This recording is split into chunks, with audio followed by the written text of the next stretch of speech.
Cerita mempersembahkan Sabda Pandita Ratu.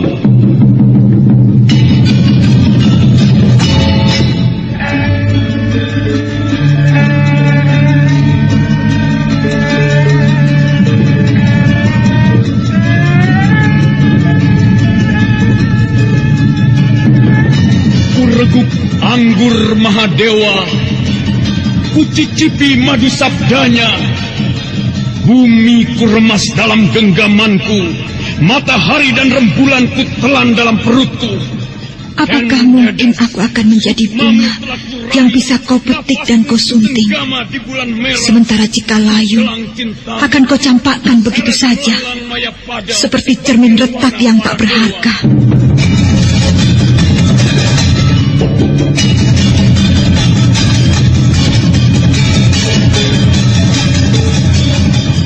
Sabda Pandita Ratu, sebuah kisah penuh dilema, tragedi cinta anak manusia, perebutan tahta, mabuk harta dan duniawi, serta silaunya kehormatan, di mana keangkara murkaan merajalela karena dendam yang membara. Kisah ini berlatar belakang berdirinya Singasari. Ken Arok, dialah pemuda yang merekuk pahit getirnya kehidupan. Namun sebenarnya, dialah yang harus melaksanakan sabda-sabdanya. Perjalanan sengsaranya adalah awal untuk meraih keberhasilan, untuk menuju kejayaannya di saat Singasari berdiri. Apakah cita-citamu itu, Kenomang? Aku ingin mengubah nasibku. Aku bosan dengan kehidupanku selama ini yang terlunta-lunta, akrab dalam pelukan kemelaratan. Kadangkala aku berangan-angan, aku adalah seorang istri dari Patih.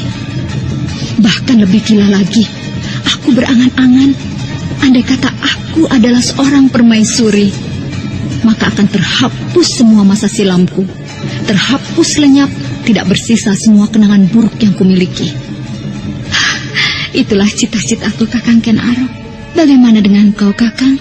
Aku ingin menjadi seorang raja.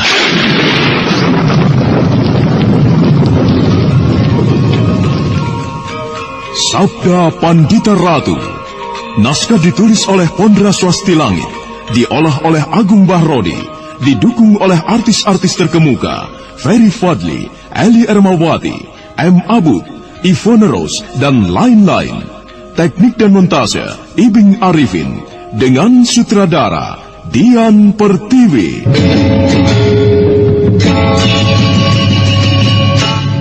Sabda Pandita Ratu. Kali ini dalam episode ke-12 dengan judul Candi Swambara Budura.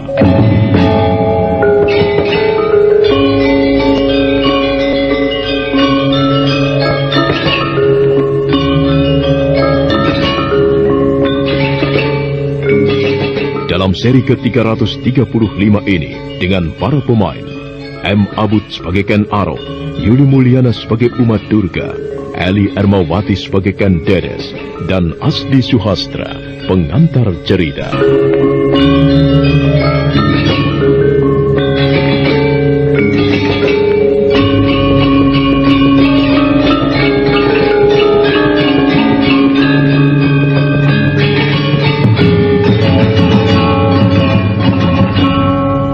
Uma Durga serasa terbakar wajahnya. Kata-kata tajam dari mulut Ken Arok itu ternyata mengoyak hatinya. Mata yang berada di keningnya memandang kemerah-merahan, serasa menyimpan kekuatan maha dahsyat atas apapun yang akan tertimpanya. Tetapi Ken Arok yang merasa penasaran karena pernah dikalahkan perempuan itu ketika berada di padepokan Empu Gandring, terusik untuk menghadapinya, mencoba kedahsyatan kekuatan mata aneh itu. Bunuh kau, aku bunuh kau. Laki tidak tahu diri. Akulah yang akan membunuhmu. Sumat kau di tanganku.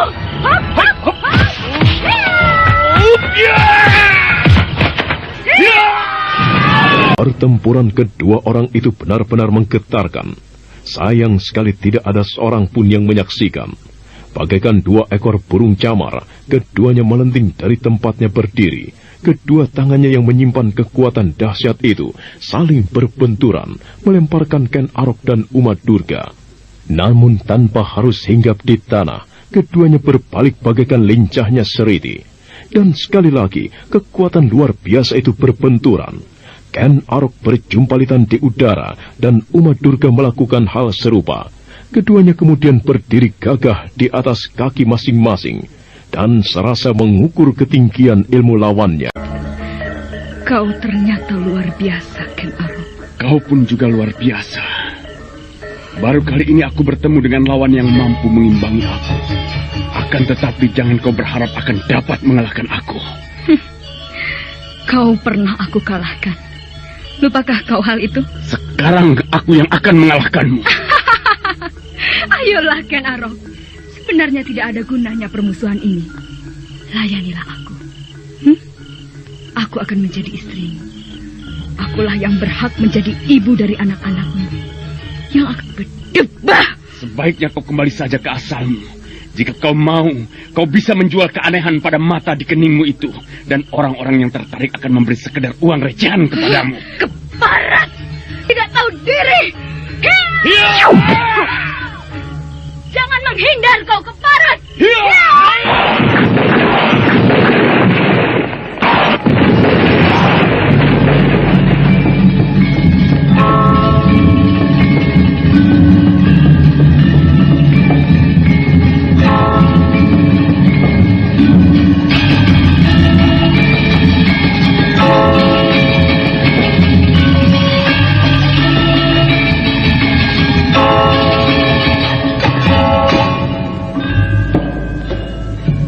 Maka demikianlah perang tanding antara Ken Arok melawan Uma Durga itu berlangsung dengan cepat, ganas, dan berbahaya. Ken Arok melayani gerak liar lawannya dengan penuh perhitungan. Ken Arok nampak tidak ingin peristiwa lama terulang kembali. Itulah sebabnya dia bergerak sangat gesit menghindari sambaran-sambaran kekuatan yang memancar dari mata aneh di kening itu. Sebaliknya, dengan sangat bernafsu, Uma Durga menyerang dan mencecar lawannya. Kemanapun Ken Arok bergerak, selalu dikejarnya. Pertarungan berlangsung dahsyat. Uma Durga tidak peduli lagi terhadap ajian sirap yang disebarnya. Akibatnya, beberapa prajurit istana yang bergelimpangan tertidur mulai sadar dan terkejut melihat apa yang telah terjadi. Lawan, apa yang telah terjadi? Aku tidak tahu. Aku baru saja terbangun dari tidur. Bagaimana aku bisa tertidur, Aneh, aku juga. Aku baru saja terbangun. Mengapa aku bisa tertidur? Lihat, siapa yang bertempur? Tuanku, aku bukan Arok. Siapa lawannya itu? Aku tidak jelas.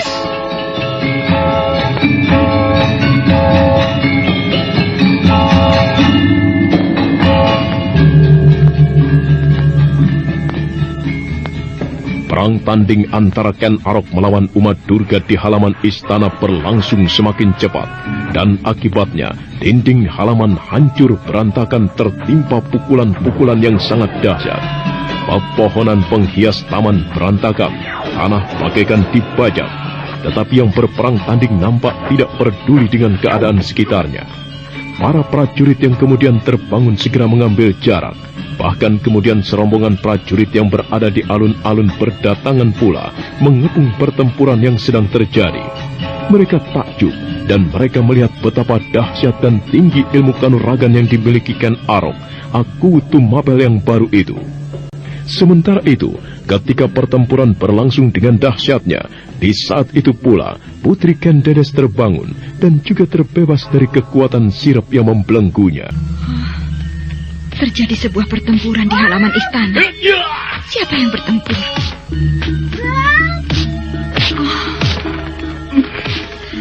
Siapa yang bertempur itu? Seperti suara teriakan-teriakan itu adalah Ken Arok. Lalu siapa lawannya? Aku harus melihatnya.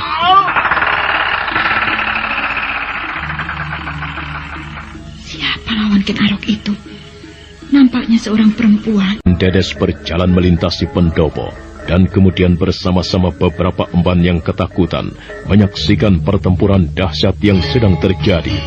Ken Dedes menjerit ketika tiba-tiba dinding istana jebol.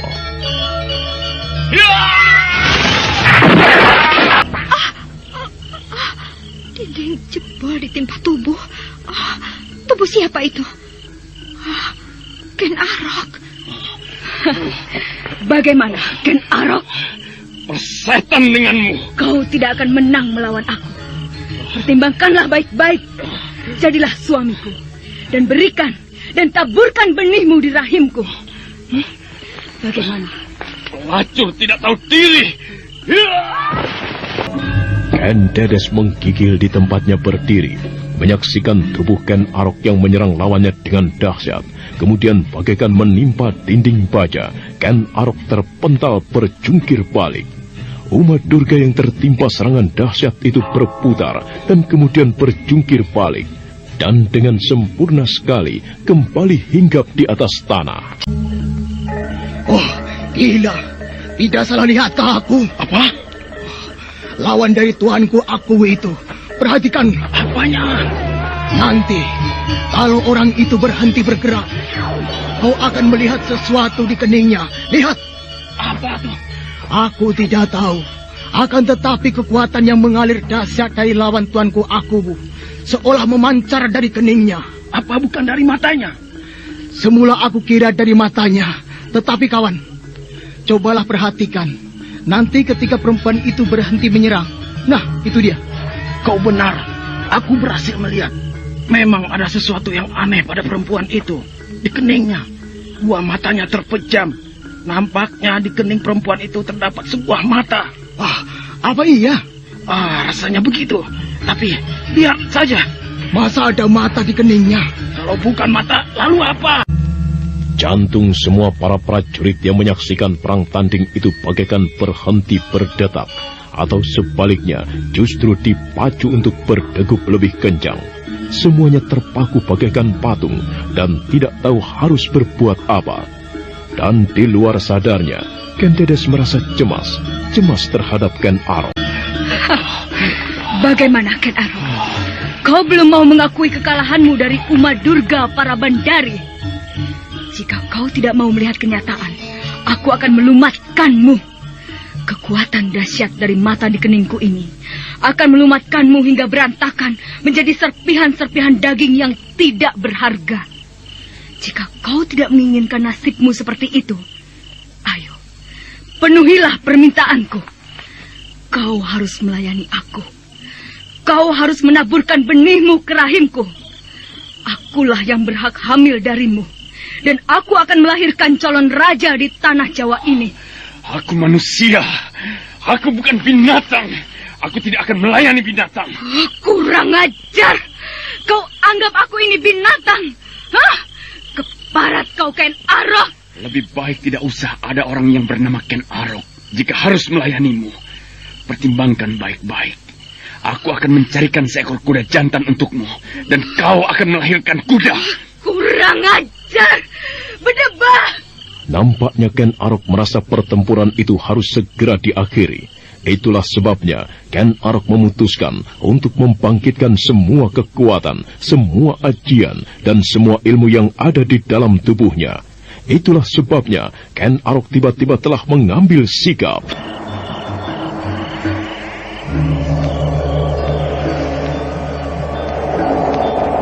Tiba-tiba Ken Arok telah berdiri tegak dan matanya kemudian terpejam. Tangannya kini disilangkan di depan dada dengan telapak tangan menghadap ke atas. Tangan kanan disilangkan di atas tangan kiri dengan telapak tangan arah menyembah. Kedua telapak tangan itu kemudian digerakkan arah saling memilin untuk kemudian bersama-sama terkatup menyembah. Tak berapa lama kemudian, Ken Arok diselimuti oleh kabut tebal. Peristiwa di padang karautan di antara mayat-mayat berserakan terulang kembali. Ken Arok telah terbungkus oleh kabut yang semakin lama semakin menampakkan wujudnya. Kabut keputih-putihan itu nampak temaram, semakin tebal dan pijar. Dan tubuh Ken Arok pun kemudian dibungkus oleh kobaran api yang panasnya menjilat sampai di sudut-sudut halaman.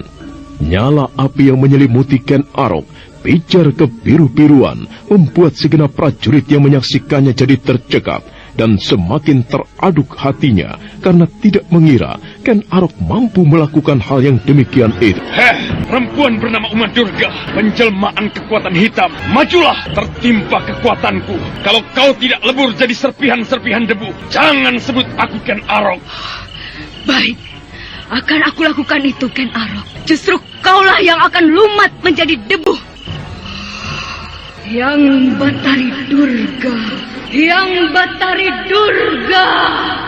Dan apa yang kemudian dilakukan oleh Uma Durga tidak kalah aneh dari apa yang diperbuat oleh Ken Arok. Bagaikan mengumbar keleluasaan tubuh, Uma Durga menggeliat dan meliuk-liuk. Tangannya bergerak seperti menari, dan pada akhirnya kedua tangannya terentang, teracung ke atas. Dari kedua tangan yang teracung itu, tiba-tiba api berkobar kemerah-merahan. Uma Durga menyeringai seperti iblis. Liurnya menetes dari sudut-sudut mulutnya. Dipandanginya Ken Arok dengan tatapan mata buah. Kau tidak mau memberikan benihmu kepadaku, maka sebaiknya kau mati, Ken Arok. Sebaiknya kau mati saja.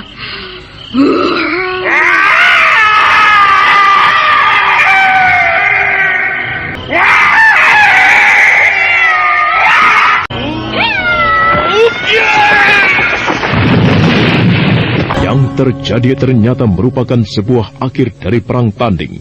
Kekuatan yang dimiliki Uma Durga ternyata tidak terkira tingginya. Meski Ken Arok melandanya bagaikan prahara, tetapi manakala tangan-tangan mereka saling bersentuhan, tubuh Ken Arok terpental berguling-guling, justru ke arah Ken Dedes yang berdiri termangu. Serasa akan lepas napasnya, Ken Arok tersengal-sengal.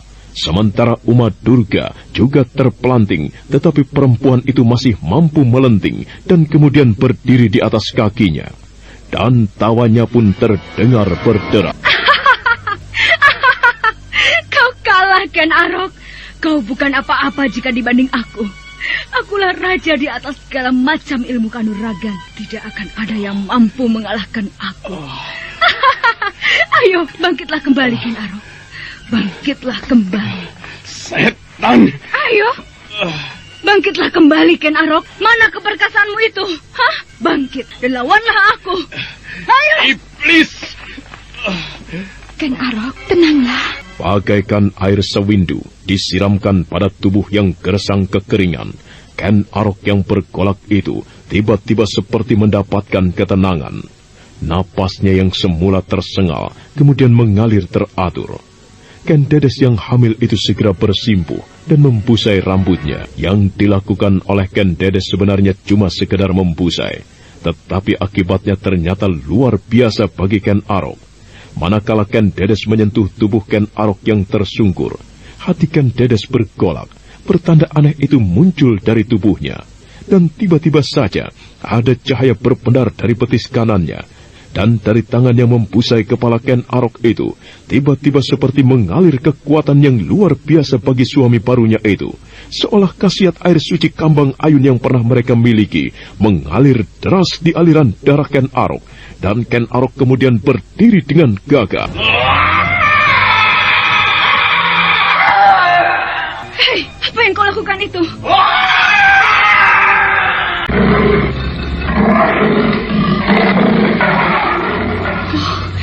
Gila, kau mampu bangkit lagi, Ken Arok. Baik, akan aku sempurnakan kematianmu. Ken Arok yang telah mendapat kekuatan baru tiba-tiba mengaum liar. Suaranya menggetarkan sampai di sudut alun-alun, dan ia mengulang lagi sikapnya beberapa saat kemudian. Tubuhnya telah dibungkus oleh kobaran api. Demikian pula dengan Uma Durga. Tangannya menyala-nyala. Kekuatan dahsyat itu telah siap untuk berbenturan, dan manakala telah siap, keduanya pun segera melontarkannya.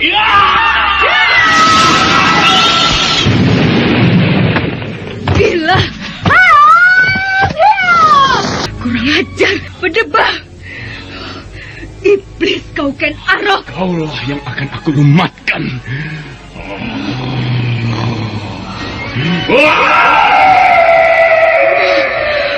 Aku tumpas kau ke paras! Hiya! Ternyata Ken Arok bagaikan tidak kasat tenaga. Justru tendangannya semakin menjadi, membuat umat Durga menjadi kebingungan. Bagai banjir lahar, Ken Arok mencecar, membuat umat Durga harus berjumpalitan menghindar, dan kemudian sebuah keputusan pahit harus diambilnya. Jangan pergi kau, umat Durga! Dengan cepat sekali tubuh umat Durga melesat di kegelapan malam, bagaikan terbang melayang di atas para prajurit yang termangu. Ken Arok yang tidak ingin kehilangan lawannya, segera mengejarnya. Laksana terbang kencang seperti laju burung sri gunting, Ken Arok meloncat memburu lawannya. Bagaimana tuanku? Aku tidak berhasil mengejarnya, Permaisuri. Kembalilah ke bilikmu. Nanti aku akan menceritakan apa yang telah terjadi. Baik, tuanku. Semua prajurit, jaga keamanan istana ini secermat-cermatnya. Jangan sampai ada orang bermaksud buruk berani masuk lagi ke dalam istana ini. Jika kalian semuanya tertidur karena ilmu sirap, maka orang yang bermaksud buruk itu akan bisa membunuh kalian dengan sangat mudah. Bahkan kalian tidak akan sempat menyadari bahwa kalian sebenarnya telah mati. Camkan semuanya itu. Oh, porak-poranda seperti ini. Jelas besok akan ada kesibukan baru untuk membenahinya. Benar-benar gila kekuatan yang mampu menghajarnya. Hingga berantakan. Dinding memanjang ambruk. Untung bukan Saka Pendapa itu yang terhajar. Ah, benar. Paling tidak ada sebuah hal yang bisa kita lihat dan kita banggakan. Apa? Bahwa tuanku aku yang baru, aku Ken Arok, benar-benar luar biasa. Kita memang pernah menduga bahwa beliau mempunyai kesaktian yang tinggi.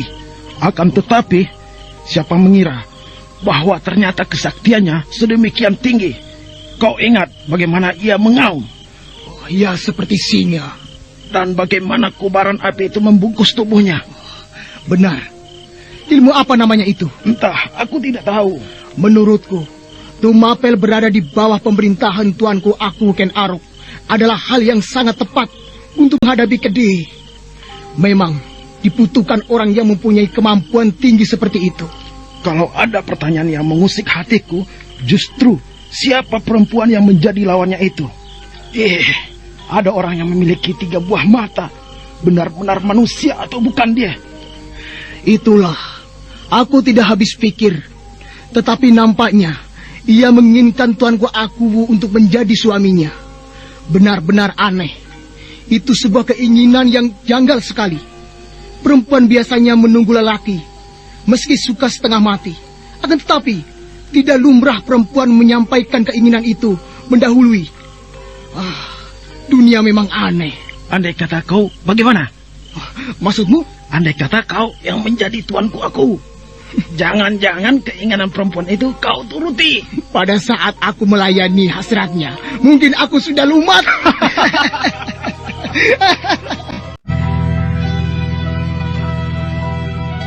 Demikianlah apa yang terjadi di halaman istana itu. Untuk selanjutnya menjadi buah pembicaraan para prajurit. Mata mereka semakin terbuka melihat sosok Ken Arok dengan utuh. Sementara itu, di peraduan Ken Arok, Tuanku tidak apa-apa. Jangan cemas, Permaisuri. Aku tidak apa-apa. Siapa sebenarnya orang itu, tuanku? Ia bernama Uma Durga Prabandari. Ia satu-satunya manusia yang paling aneh yang pernah aku ketahui. Karena memiliki 3 buah mata. Sebuah berada di keningnya. Belum aku ketahui jawabnya, mengapa ia bisa seperti itu. Kekuatan pada mata itu luar biasa sekali.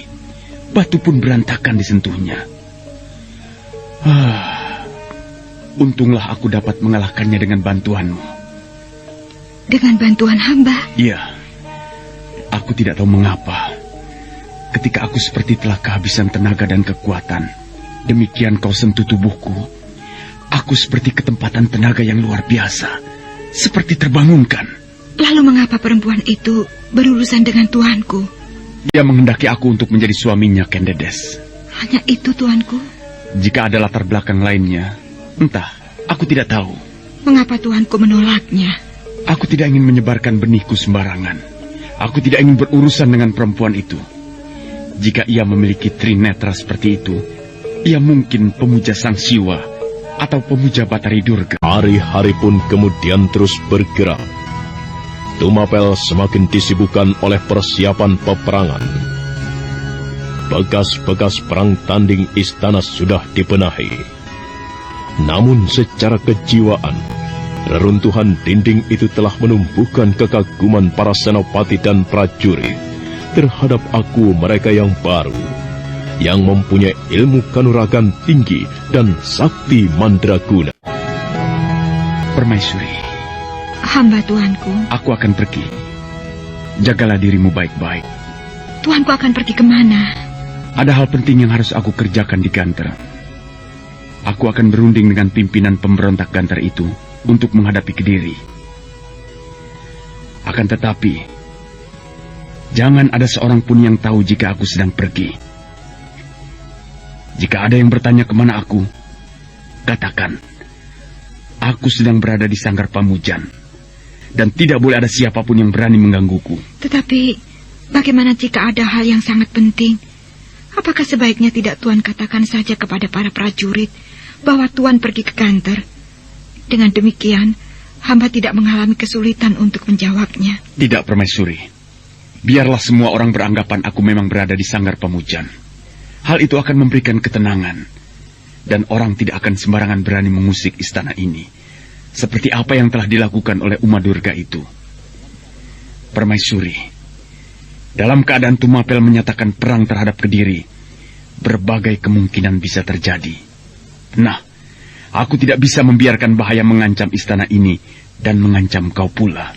Hamba tuanku, hamba bisa mengerti. Ken Arok bergegas meninggalkan tempat itu menuju Sanggar Pamujan yang kemudian terkunci rapat dari dalam. Beberapa emban dan prajurit melihat Ken Arok dalam pakaian suci Manembah telah masuk ke dalam sanggar yang dikelilingi oleh tanaman-tanaman bunga yang indah.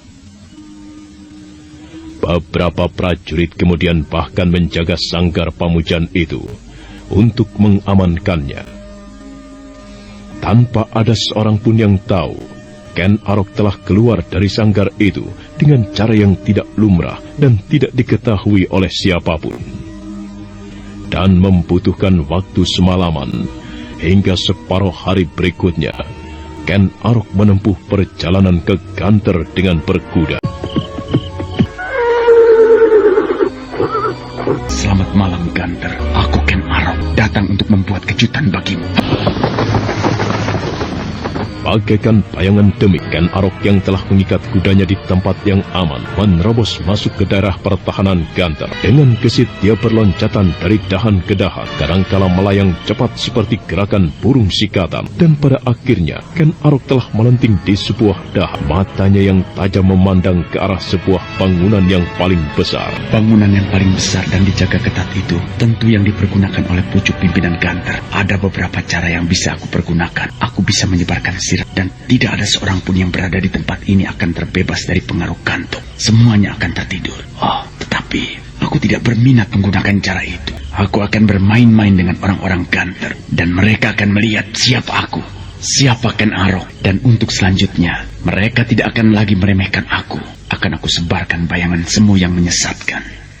Ya, akan aku lakukan itu. Perempuan.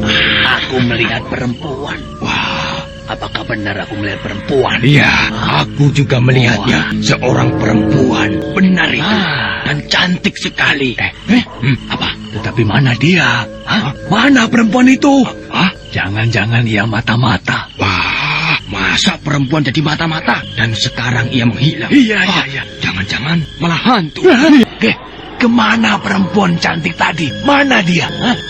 Iya. Mana dia? Tadi aku melihatnya. Sangat jelas. Wah, jangan-jangan kita sedang bermimpi. Mimpi apa? Bagaimana mimpi bisa bersama-sama? Ngawur saja kamu. Apa tuh? Pasti hantu. Wah, benar. Pasti hantu. Jika bukan hantu, ia tidak mungkin menghilang begitu saja. Jelas ada yang tidak beres. Sebaiknya kita laporkan saja hal ini. Tunggu dulu. Iya. Para prajurit pengawal Ganter itu saling berpandangan dengan sesama temannya, melihat keadaan yang lebih tidak terduga lagi. Dari arah kegelapan muncul lagi seorang perempuan tetapi berbeda dengan perempuan sebelumnya yang cantik sekali. Perempuan yang kedua ini justru tua renta dan berjalan dengan kesulitan. Para prajurit pengawal itu semuanya termangu dan terpaku di tempatnya, bagaikan tersihir dan terampas kesadarannya. Para pengawal itu diam seperti arca saat nenek tua itu dengan acuh melintasi mereka, kemudian lenyap di balik rimpunya dedaunan. Mereka tetap diam terpaku. Gila! Kemana dia? Siapa orang itu? Wah, entah, aku tidak tahu. Tadi perempuan cantik, sekarang perempuan tua lewat di depan kita. Iya. Wah, dan kita tidak mengenal siapa mereka. Siapa orang itu tadi? Kita cari. Ayo, kita cari. Kita periksa semak belukar tadi. Ayo. Tidak ada. Jelas bukan manusia, tapi hantu. Mengapa dia muncul baru sekarang kalau hantu? Kita sudah lama berada di sini. Tetapi baru kali ini menemui peristiwa yang seperti ini. Apa artinya semua ini? Perempuan cantik, lalu perempuan jelek. Ini bukan persoalan sederhana, kawan-kawan. Kita laporkan saja kepada pimpinan kita. Ya. Belum lagi mereka bergerak dari tempat itu. Sekali lagi mereka dikejutkan oleh kenyataan yang tidak masuk di akal. Dari arah semula, tiba-tiba muncul lagi seseorang. Perempuan yang sangat cantik, tetapi janggal karena perempuan cantik itu berkumis. Perempuan itu melenggang dengan genitnya, bagaikan menyihir para prajurit pengawal Ganter itu untuk terlongong-longong di tempatnya. Dan kesadaran mereka belum pulih ketika perempuan berkumis itu kemudian lenyap. Gaib entah kemana. Apa artinya semuanya ini? Gila, benar-benar tidak masuk akal. Seorang perempuan berkumis. Apa artinya itu? Dibayangi oleh rasa penasaran dan kemudian berubah menjadi rasa ngeri. Para prajurit pengawal Ganter itu segera bergegas meninggalkan tempat itu dan kemudian menuju ke sebuah bangunan yang paling besar. Ken Arok yang masih bertengger di atas dahan pohon tersenyum menyaksikan hasil ulahnya. Ada apa? Saya, Tuan, saya akan melaporkan keadaan yang sangat aneh. Benar-benar sangat aneh. Apa yang kau lihat? Maaf, Tuan. Yang melihat kejadian aneh itu bukan hanya saya, akan tetapi kami berempat ini, Tuan. Ya, baik. Sekarang ceritakan. Begini, Tuan. Kami baru saja sedang berbincang-bincang, membicarakan berbagai hal. Tiba-tiba ada perempuan sangat cantik melintas di depan kami. Ketika kami kejar, perempuan itu lenyap. Di mana itu? Di barak pasukan pemanah, Tuan. Hah? Di barak pasukan pemanah? Lalu, apa yang kalian lakukan atas orang yang telah menyusup di wilayah kita itu? Kami mencarinya, Tuan. Akan tetapi, orang itu lenyap seperti ditelan bumi. Sungguh, Tuan, kami tidak berbohong.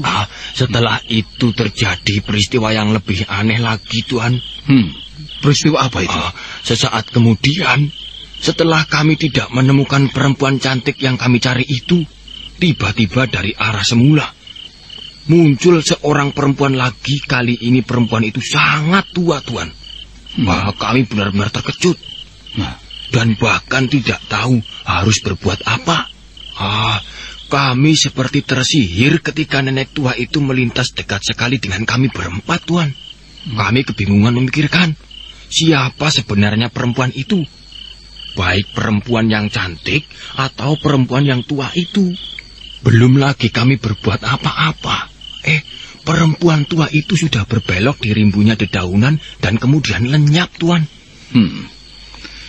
Apakah kalian berempat sebenarnya tidak sedang tidur dan bermimpi?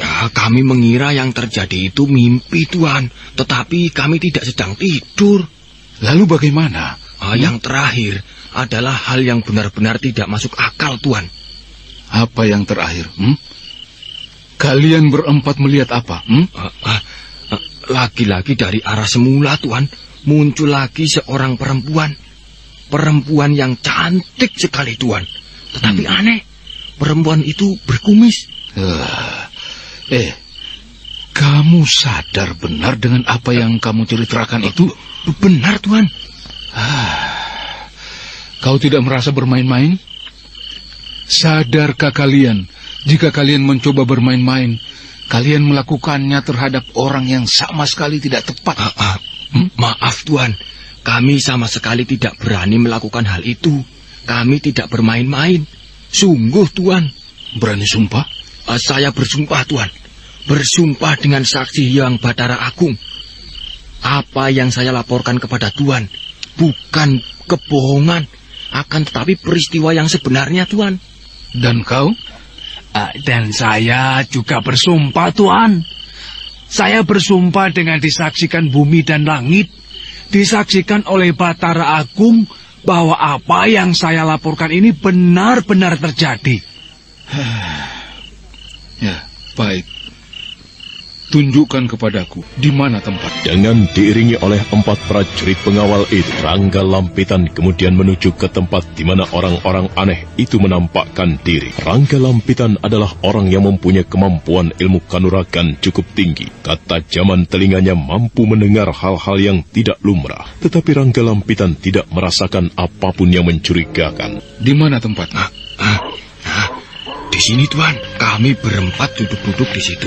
Lalu dari arah sana, Tuan, muncul perempuan cantik itu berjalan melenggang kemari. Lalu ke sana, Tuan, dan kemudian hilang di balik rimbunya dedaunan itu. Benar, Tuan. Lalu nenek tua itu juga berasal dari arah sana pula. Lenyapnya di tempat yang sama pula, Tuan. Iya. Dan perempuan berkumis itu lenyap dan datangnya juga sama, Tuan. Aduh, sungguh, Tuan. Kami tidak bohong. Apa yang kami sampaikan memang benar. Akan tetapi perempuan cantik berkumis? Itulah yang kami tidak mengerti, iya, Tuan. Apa yang kalian lihat? Apa yang kemudian kalian ceritakan kepadaku? Juga keanehan ketiga perempuan itu. Semuanya memang luar biasa. Tetapi tidak masuk akal. Akan tetapi kami tidak bohong, Tuan. Mungkin. Akan tetapi tidak masuk akal. Kalian berempat ikut aku. Keempat prajurit pengawal itu mendadak pucat dan gemetar. Mereka kemudian sadar bahwa ternyata pimpinan Ganter itu tidak mempercayai mereka. Dengan lesu dan pandangan menunduk, keempat prajurit pengawal itu kemudian mengikuti langkah Rangga Lampitan ke bangunan ini. Apa sebenarnya maksud kalian berempat? Jawab dengan jujur dan janganlah kalian mencoba-coba berbelit. Jawab dengan jujur, apa yang kalian inginkan dengan permainan yang tidak pada tempatnya itu? Kalian ingin mencari muka dengan cara itu? Begitu?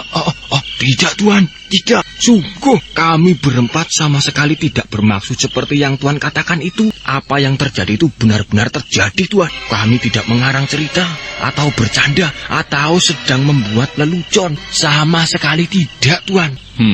Baik. Bagaimana dengan kamu dan lainnya? Sumpah, Tuan, demi Hyang Batara Agung. Jangan bawa-bawa nama Hyang Batara Agung. Kalian tidak patut bersumpah dengan membawa nama Hyang Batara Agung. Renungkan, apakah ada yang namanya perempuan berkumis? Semua cerita kalian itu tidak masuk akal. Tahu? Wajah keempat prajurit pengawal yang telah pucat itu menjadi semakin pucat.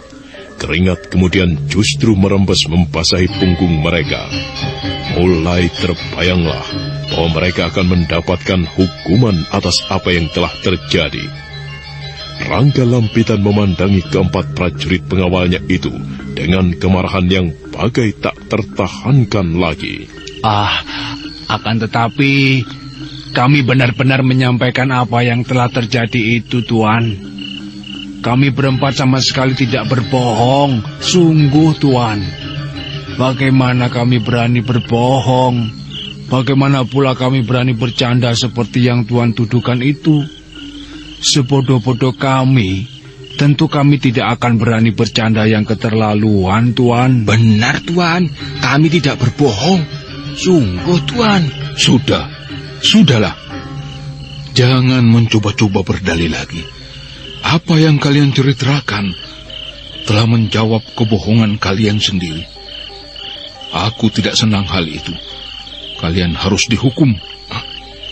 Pergilah kalian berempat ke Pakunjaran. Katakan kepada petugas Pakunjaran bahwa kalian berempat aku hukum kurungan selama sepekan lamanya. Masuklah ke Pakunjaran itu dengan sukarela. Atau jika kalian berempat tidak bisa menerima perlakuan itu, maka kau akan melakukannya dengan paksa. Maka demikianlah keempat prajurit pengawal yang bernasib sial itu kemudian menuju ke penjara dengan wajah lesu. Mereka sungguh sama sekali tidak menduga bahwa mereka akan mengalami hal seperti itu. Aduh, apa sebenarnya yang kita alami ini ya? Aku menjadi tidak mengerti. Hanya dalam waktu yang sekejap, nasib kita telah berubah menjadi sedemikian buruk. Benar-benar sial kita ini. Lalu apa sebenarnya yang kita lihat tadi? Mungkin hantu atau jin yang menunggui tempat ini, yang butuh sesajen. Perempuan yang pertama cantik sekali, lumrah. Perempuan kedua tua sekali, lumrah juga. Tidak ada yang aneh. Lalu? Akan tetapi perempuan yang ketiga tadi cantik, tetapi berkumis. Wah, malah justru pusing kepalaku memikirkannya. Alah, sudah. Jangan berhenti di sini. Kita masuk ke dalam penjara. Ayo. Keempat orang prajurit pengawal itu kemudian masuk ke dalam penjara dengan sukarela. Justru para pengawal penjara, atau yang juga disebut Pakunjaran, yang kemudian justru terheran-heran. Di saat itu pula, di tempat yang lain, seorang prajurit mengalami peristiwa yang tidak kalah anehnya. Tidak salahkah apa yang telah aku lihat? Sebuah pohon bergerak-gerak, rantainya meliuk-liuk, daunnya bergerak-gerak. Apakah karena angin? Rasanya tidak ada angin, udara tenang. Lalu mengapa pohon itu bergerak seperti itu? Dia jebol, menjebol diri sendiri dari dalam tanah. Dan akarnya bergerak-gerak. Jelas ini keadaan yang tidak sewajar. Ternyata prajurit pengawal yang bernama Kuncoro itu bukanlah orang yang penakut. Dia kemudian berlari mengambil obor dan diamat-amatinya pohon aneh itu dengan seksama. Pemuda prajurit itu kemudian melepas rangka pada ujung tombaknya, dan dengan tombak itu ia kemudian menusuk pohon yang aneh yang menari-nari di tempatnya. Ken Arok yang sedang bermain-main dengan angan-angannya tersenyum melihat ulah pemuda itu.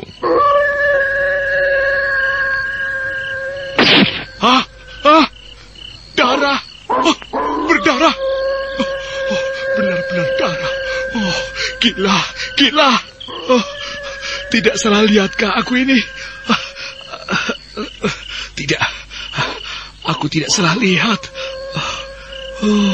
Benar-benar darah mengalir dari luka bekas tusukanku. Beberapa saat lamanya, prajurit pengawal Ganter yang masih muda itu merenungi pohon aneh yang menari-nari di depannya, seperti mencoba mencari jawaban apakah rahasia di balik keanehan itu. Pemuda itu kemudian mengangguk-angguk, dan tiba-tiba dia bergegas berlari lintang pukat. Tuan! Ada apa, Kuncoro? Ada sesuatu yang aneh sekali. Mari Tuan, saya tunjukkan. Sesuatu yang aneh apa? Pohon. Akan tetapi ia mampu bergerak-gerak, menjebol dirinya sendiri dari dalam tanah. Dan akar-akarnya juga bergerak-gerak. Sungguh Tuan, saya tidak berbohong Tuan. Di sebelah mana? Di sebelah sana Tuan. Bekas senopati pimpinan pengawal istana Kediri yang bernama Rudro Bondo dan pernah menggunakan nama sandi yang menggegerkan, yaitu Lintang Panjer Sore, kemudian bergegas berjalan, didahului oleh Kuncoro, salah seorang prajurit bawahannya. Tetapi Kuncoro terkejut. Kenapa, Kuncoro? Pohon itu hilang Tuan. Akan tetapi tadi berada di sini. Sungguh Tuan, tadi ada di sini Tuan. Saya Saya tadi Tidur? tidak, Tuan, tidak. Saya sedang berada di sini. Kemudian pohon itu ada di sini, Tuan. Pikirlah. Apakah di sini ada pohon? Tidak, Tuan. Lalu apa maksudmu? Saya tidak bermaksud apa-apa, Tuan. Saya hanya melaporkan temuan saya. Sungguh, Tuan. Saya melihat pohon itu di sini bergerak-gerak. Daunnya, batangnya, lalu akarnya meliuk-liuk, Tuan. Saya tidak berbohong, Tuan. Kemudian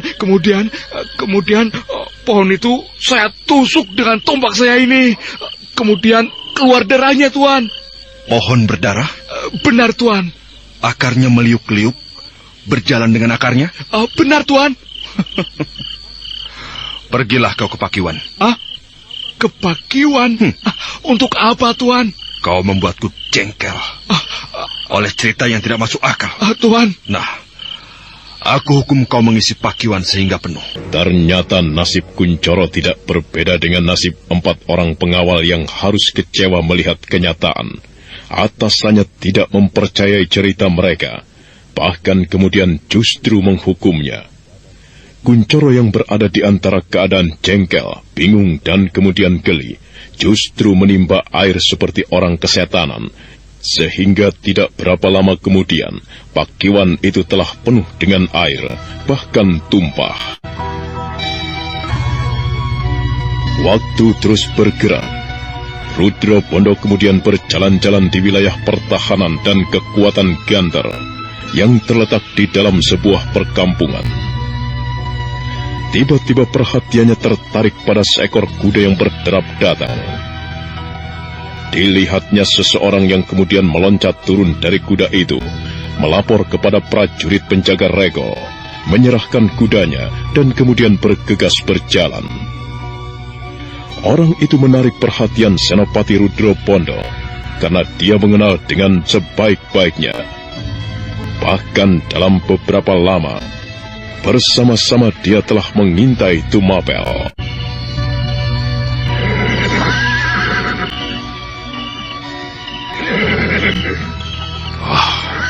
Adi Diposari. Tuan Rudro Bondo. Perkembangan apa yang terjadi di Tumapel? Sebaiknya Tuan ikut bersama-sama menghadap Tuan Ragalampitan. Saya akan melapor perkembangan yang terjadi di Tumapel. Hanya sehari, Tuan meninggalkan Tumapel, lantas kembali ke Ganter. Tentu perkembangan yang menarik. Benar, Tuan.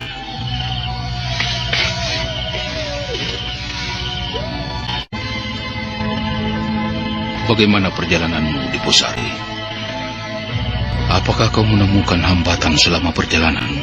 Berkat pangistu Tuan, saya tidak mengalami hambatan di perjalanan. Bagaimana perkembangan yang terjadi di Tumapel? Pada saat ini, aku yang baru itu tengah menyendiri di dalam sanggar Pamujan untuk beberapa hari. Itulah sebabnya saya menggunakan waktu ini untuk kembali ke Ganter. Tuan, menurut pandangan saya, perkembangan Tumapel benar-benar luar biasa. Sungguh, Tuan. Para pemuda keranjingan berlatih perang, siang dan malam. Dan menurut pandangan saya, mereka telah berubah menjadi kelompok orang yang berbahaya. Saya khawatir, bukan Kediri yang diserang duluan, akan tetapi justru Ganter. Kekhawatiran saya ini bukannya tanpa alasan, Tuan. Saya mengenal Ken Arok yang kadangkala melakukan tindakan yang tidak terduga-duga. Tindakan apa kira-kira kita harus mulai membayangkannya? Kau telah bertemu kembali dengannya? Belum, Tuan. Lalu apa lagi? Dengan lancar berceritalah Diposari bagaimana perkembangan yang terjadi di Tumapel yang luar biasa, yang dalam waktu singkat telah berhasil menghimpun para pemuda. Kemudian diceritakan pula munculnya seorang perempuan aneh bermata 3, yang sempat membuatkan Arok kewalahan, meskipun pada akhirnya perempuan Trinetra itu harus melarikan diri. Ranggalampitan mendengarkannya dengan tegang. Itulah perkembangan yang terjadi di Tumapel, Tuan. Luar biasa. Jika hal itu benar, yang aku maksud adalah perempuan Trinetra itu, maka itulah kejadian yang paling aneh. Bagaimana? Apakah kau ikut menyaksikan ketika peristiwa itu terjadi? Benar, Tuan. Saya menyaksikan dari jarak yang sangat dekat. Saya melihat bagaimana serangan-serangan yang dahsyat itu mengalir dari keningnya, yang ternyata adalah mata. Sungguh aneh memang. Siapa perempuan itu? Dalam perang tanding yang terjadi, Ken Arok menyebutnya sebagai Uma Durga. Uma Durga. Durga adalah nama Batari Uma. Nampaknya orang itu adalah penyembah Batari Durga. Sebenarnya, apakah yang akan terjadi di tanah Jawa Dwipa ini dengan munculnya orang-orang semacam itu? Pembicaraan bertiga antara Rangga Lampitan, Rudra Bondo dan Diposari itu terus berlangsung. Berbagai hal mereka perbincangkan, terutama mengarah kepada Ken Arok. Tanpa mereka sadari, Ken Arok yang sedang mereka bicarakan itu sedang menguping dengan menggunakan sejenis aji pamelingan. Baiklah. Kita terima kasih, Diposari. Kau telah memberikan gambaran lebih lengkap kepadaku tentang bagaimana keadaan Tumapel. Tumapel bisa menjadi sumber bahaya, namun Tumapel juga bisa menjadi sumber kekuatan bagi Ganter. Nampaknya, ke arah manakah gerak Tumapel, sehingga sekarang belum bisa dipastikan. Benar, Tuan. Akan tetapi, apa yang dilakukan oleh Ken Arok dengan mengunci diri di sanggar Pamujan itu sungguh menarik perhatian. Sampai kapankah ia akan melakukan semadi? Saya tidak tahu, Tuan. Bagaimana pendapatmu, Rudra Bondo? Kita harus mewaspadai Tumapel, Kakang Rangga. Benar sekali apa kata Diposari. Perkembangan yang terjadi di Tumapel sering tidak terduga-duga. Justru karena itu, aku juga mempunyai sebuah prasangka. Jangan-jangan Ken Arok tidak sedang menyendiri dari orang-orang dari sekelilingnya dengan mengunci diri di sanggar Pamujan. Akan tetapi ia berkeliaran dan entah melakukan apa. Benar. Iya, benar. Ken Arok masuk ke sanggar Pamujan itu hanya suatu kebohongan. Sanggar Pamujan itu tentu kosong karena Ken Arok keluyuran entah kemana. Mungkin mengintai kita, mungkin mengintai Kediri, atau mungkin melakukan hal-hal lain yang tak terduga itu. Benar, Tuan. Saya justru mempercayai kemungkinan itu, Tuan. Semoga saja ia datang kemari, menemuiku dan mengajak berunding.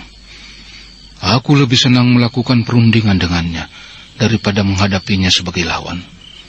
Bukan karena takut, akan tetapi memecah perhatian tentu akan sangat merugi. Pembicaraan terus berlangsung dengan cermat. Rangga Lampitan dan Rudra Bondo menghitung dan berhitung segala kemungkinan. Akhirnya diputuskan oleh Rangga Lampitan bahwa keesokan harinya akan diadakan sebuah pertemuan lengkap dengan segenap pimpinan Ganter, juga para Brahmana Pandita dan para wasi yang mendukung kegiatan Ganter, serta para pangeran dari Kediri yang melarikan diri untuk berbicara bersama-sama menentukan langkah apa yang sebaiknya diambil. Pembicaraan kemudian terus berlangsung dan tanpa sengaja menyinggung peristiwa aneh yang dilakukan oleh para prajurit pengawal. Bagaimana peristiwanya, Kakak? Aku tidak tahu apa maksud mereka.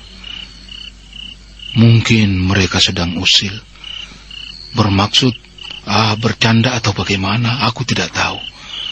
Akan tetapi kuanggap perbuatan mereka keterlaluan. Itulah sebabnya aku jebloskan mereka ke dalam kurungan selama sepekan. Perbuatan apa yang mereka lakukan? Mereka mengarang sebuah cerita. Muncul perempuan cantik yang kemudian menghilang di balik semak. muncul lagi nenek-nenek tua, dan kemudian muncul lagi seorang perempuan berkumis. Nah, apa maksudnya itu? Perempuan berkumis? Iya, dan semuanya langsung hilang di balik rimbunnya dedaunan. Aneh. Aneh sekali. Apanya yang aneh? Jadi kakak mengalami peristiwa itu? Maksudku, para pengawal itu? Iya, kenapa? Benar-benar aneh. Kenapa? Kenapa Rudrabondo? Seorang prajurit bawahanku, Kuncoro namanya. Ia juga mengalami peristiwa yang aneh. Baru saja ia aku hukum, karena aku tidak mempercayai ceritanya yang tidak masuk akal itu. Cerita apa? Apa yang diceritakan lebih tidak masuk akal lagi. Ia melihat pohon yang bisa bergerak-gerak. Daun-daunnya, batangnya, rantingnya, dan akar-akarnya. Dan ketika dilukai dengan tombak, pohon itu berdarah. Itulah sebabnya ia melapor kepadaku. Ketika aku memeriksanya, pohon itu tidak ada. Lalu apa artinya? Keempat prajurit pengawal itu berani bersumpah-sumpah untuk kebohongan perempuan aneh yang muncul dan kemudian hilang tanpa meninggalkan jejaknya. Bagaimana dengan prajurit bawahanmu itu, Rudrabondo? Sama, Kakang. Kuncoro juga berani bersumpah. Gila. Pasti ada orang yang mendalangi di belakangnya. Tetapi apa maksudnya? Baiklah. Aku sama sekali tidak suka dengan permainan keterlaluan seperti ini. Mereka harus diperiksa sampai mengaku. Siapa yang menyuruh mereka? Tunggu, Tuan. Tunggu dulu. Kenapa? Jangan-jangan Ken Arok memang berada di sekitar tempat itu. Nah, bagaimanakah kisah selanjutnya? Saudara pendengar, untuk mengetahui jawabannya, ikutilah kelanjutan kisah ini dalam seri berikutnya. Sampai jumpa.